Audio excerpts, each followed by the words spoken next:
Paul Curtis. I'm here at Curtis Orchard. We're right in front, right by the front, and up here is a grain drill, the one that says home of the world's best ham.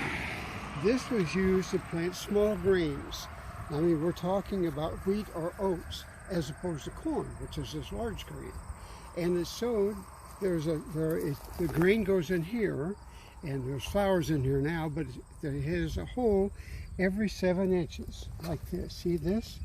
And it has a turn, a little turnstile that turns the grain and pushes it down through here. And it meters it out. And so you can sow several rows at one time. In fact, this is probably a 12-foot wide grain drill. So every time you make a pass through the field, you plant 12 rows on 12 feet. Well, there's probably more rows than that because they're 7 inches apart. And you see the seed comes down through this tube, and it goes down here, and then there's a chain here that drags behind, and that covers the seed as you drive along. And you can see this is a double disc, so it digs in and it opens up the furrow. So the grain drops in that little furrow, which is only about that deep, and then the chain comes along behind it and covers it with soil. What was the last year you used it?